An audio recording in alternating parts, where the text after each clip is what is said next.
Alright, part 2 of the wheel bearing. I already did the dang thing because my video recording is going too slow and I can't upload shit fast enough, so I just went ahead and did the thing. I'm just going to explain this real quick. Gotta set up something so that you can push the wheel bearing into the spindle. This is the old wheel bearing. I'm just going to show you all some example shit and explain this really easy. So this has to be pushed into the front of the spindle, down into it. So in order to do that, you got to put something up underneath the back of it. What I did here was just take another old bearing race. Let the camera focus. You see I got a bunch of them laying here. Take a bigger one like this or something and set it up underneath the back of the spindle on some other plating so you can stack the spindle up and have the spindle sit on something. You take your old wheel bearing and another piece of metal and use that to push your brand new wheel bearing into place. It's a very simple thing. If you know how to use a press and you know how to use tools, guys, I don't have to sit here and explain how to do it all. We're just gonna make this kind of an easy video, I think. I watch a lot of videos on how to, and a lot of idiots out there don't know how to explain things correctly enough, and they skip details. Anyways, press the bearing into there. Get done doing that part. You got to push your hub back in. This guy. This isn't the one that goes to this vehicle, but this is how they come apart.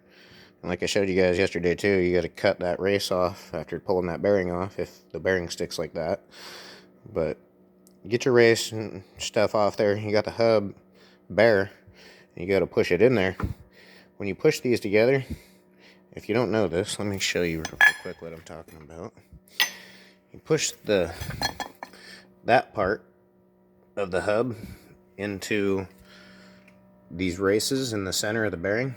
If you don't support that race underneath, so basically we'll stack this up here like this. So if you set that on there like that, you're supporting the center race. You can spin the spindle.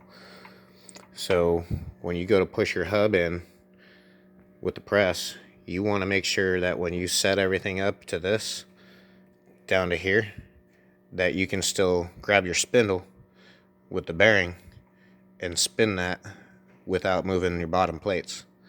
And then you know you're supporting your center race, and you're not going to push that center race out of its bearing spot when you push the hub in.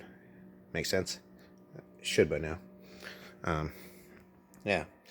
So then you just sit there and you'll push that guy into the top of your bearing like so, with, you know, another race or something like so, and you just stack your metal as long as everything is centered.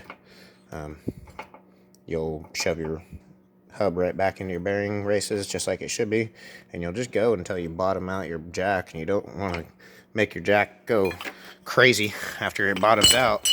Leave it alone. And, you know, got 20 tons or better on a jack, you don't need to be going crazy on it. But really simple. Some hubs and assemblies like this one, if you see on here, so not all hub assemblies are created equal. This one had a inner and outer seal. This is like a Honda or a Subaru, like a Civic, a Honda, I mean, not a Ridgeline. The Ridgeline didn't actually have an inner and outer seal. It had like a dust shield, kinda, that was on the hub itself, which isn't something you got to replace. There is no inner and outer seal. The bearing to this Honda Ridgeline is a sealed unit. It does not have seals that are separate. They are part of the bearing. Okay?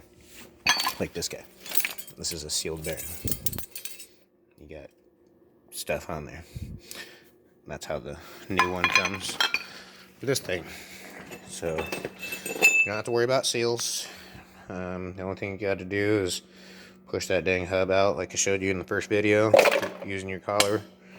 Make sure you guys got one of those. If you don't, it's going to make this job a fucking pain in the ass to try to do without it.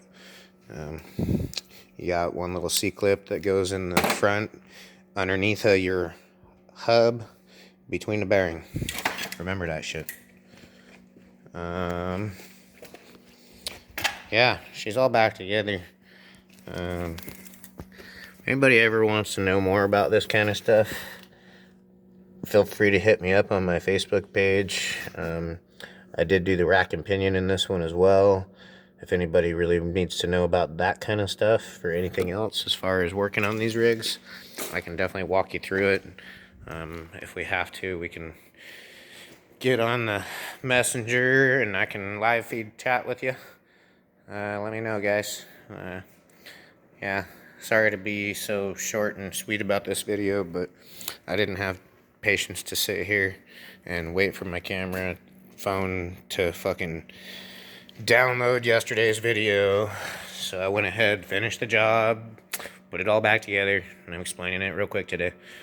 Don't mind my mess, guys. I gotta clean the shit out of my place. I've been busy. So, yeah, that's it. Use the press if you got it. This is how I do it. This is really how you should be doing it. Don't be trying to do it with janky tools and freaking hurt yourselves. Be careful wrenching, guys. Later.